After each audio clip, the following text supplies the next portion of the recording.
नमस्कार दोस्तों, मेरा नाम है पंकज दुबे और आज हम बात करने वाले हैं दोस्तों अन्ना मलाई के बारे में। अभी लोकसभा का चुनाव हुआ। आप तो जानते ही हो बीजेपी को बहुत कम सीटें मिली। उसमें से एक अन्ना मलाई भी थे जो क्या हो गए, हार गए इस चुनाव में। तो आप बोलोगे बहुत सारे लोग तो हार गए, तो आप अन्ना मलाई के बारे में क्यों बात कर रहे हो? उसका एक रीजन मैं आपको समझाना चाहता हूँ। कोयम्बटूर से क्या हो गए भाई साहब, अन्ना मलाई क्या हो गए, हार गए। ये एक्स आईपीएस थे।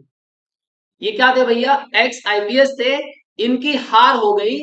लेकिन दोस्तों यहां पे देखो, जेल में बैठे हुए दो कैंडिडेट, एक जो है भाई साहब, ये दोनों आतंकवादी ही समझता हूं दोनों को मैं। ये दोनों आतंकवादी जेल के अंदर बैठे थे, फिर भी ये क्या हो गए, जीत गए। तो इसको देखने के बाद ये समझ में आता है कि देश कौन सी दिशा में जा रहा है। लोग किसको सपोर्ट कर रहे हैं। एक बंदा जो है एक आईपीएस रह चुका है, और यहाँ पे जेल में रहने वाले दो आतंकवादी जीत जा रहे हैं, लेकिन एक आईपीएस क्या हो जा रहा है, हार जा रहा है। चलिए पूरी बात को हम समझते हैं। यहाँ पे लोग बात करते हैं डिक्टेटरशिप की, तानाशाही चल रही है। अच्छा भाई साहब, यहाँ पे डेमोक्रेसी खत्म हो गई है, तो मैं दोनों में बात करता हूँ। यहाँ पे आपने पहले एक न्यूज देखा होगा कि एक सीआईएसएफ है, उसने क्या किया, कंगना रनावत को झापड़ दे दिया। हाँ भाई साहब, तानाशाही खत्म हो रही है कि डेमोक्रेसी खत्म हो रही है? बताइए आप जरा। एक सीआईएसएफ की जवान एक यूनिफॉर्म में है, यूनिफॉर्म में रहने के बाद अपनी हद आपको पता होता है। इन्होंने बोला कि इसने क्या बोला था, एक ट्वीट किया था कि जो बोलते हैं ना फॉर्मर्स लोग, जो बोलते हैं ना प्रोटेस्ट कर रहे हैं, वो 100-100 रुपए में लाइन लगा के खड़े हैं। तो बोलती मुझे उस बात का दुख हुआ था, उस लाइन में मेरी माँ भी खड़ी थी, वहां पे मेरी माँ भी प्रोटेस्ट कर रही थी, उस बात से मुझे दुख था, इसलिए मैं इसको चापड़ मार रही हूँ, चाट मार रही हूँ। आप समझ सकते हो कि यूनिफॉर्म पहनने के बाद की बोलते हैं ना डिसिप्लिन क्या होती है, डिसिप्लिन दिखाई दे रही है यहाँ पे। अब बताइए, तानाशाही चल रही है कि डेमोक्रेसी चल रही है? उसका छोड़िए। यहाँ पे मैं कोई बंटूर की आपको एक घटना बताता हूँ कि यहाँ पे देखिए, एक जो बकरा है, इसको अन्ना मलाई, इसके गर्दन में अन्ना मलाई का एक फोटो डाला जाता है। उसके बाद बीच चौराहे पे, बीच मतलब सॉरी माफ करना, बीच रोड पे इसको क्या किया जाता है, काटा जाता है। वीडियो बना करके इसको क्या किया जाता है, पब्लिश किया जाता है। तो बताइए आप मुझे, क्या खत्म हो रहा है?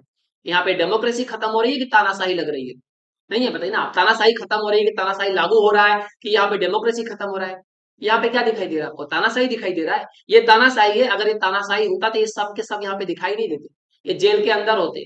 या तो पता नहीं जेल के अंदर होते कि नीचे होते कि ऊपर होते, कहाँ होते पता नहीं आपको। अगर तानाशाही लगती, ये डेमोक्रेसी है कि भैया किसी के भी नाम का बोलते हैं ना, गले किसी बकरे के गले में डाल दो, उसका नाम कहीं पे भी पुतला जलाओ, काट दो, फाड़ दो, ये डेमोक्रेसी है। और लोग बोलते हैं कि भारत के अंदर डेमोक्रेसी खत्म हो जा रही है, डिक्टेटरशिप चालू है।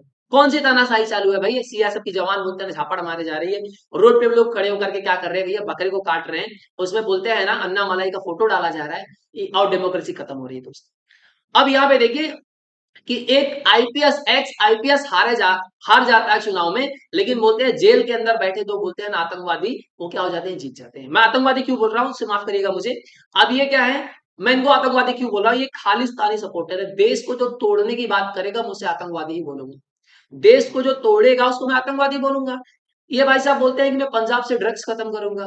ठीक है सर, पंजाब से ड्रग्स खत्म करिए, लेकिन ये खालिस्तान के नारे क्यों लगा रहे हो आप सर?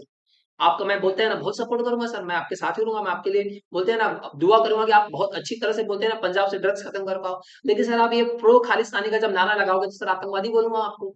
और ये भाई साहब, ये टेरर के लिए फाइनेंसिंग करते हैं। इनका नाम क्या है, शेख अब्दुल रशीद। ये भाई साहब टेररिज्म को सपोर्ट करते हैं, आतंकवाद को सपोर्ट करते हैं, और ये बोलते हैं ना जेल के अंदर बंद है, फिर भी चुनाव जीत गए।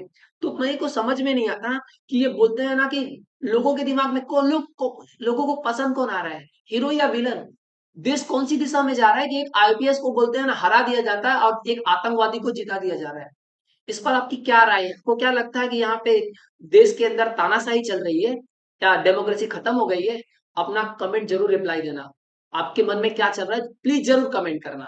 अगर वीडियो पसंद आया हो तो वीडियो को लाइक करके चैनल को सब्सक्राइब कर लीजिएगा। And thank you so much for watching this video.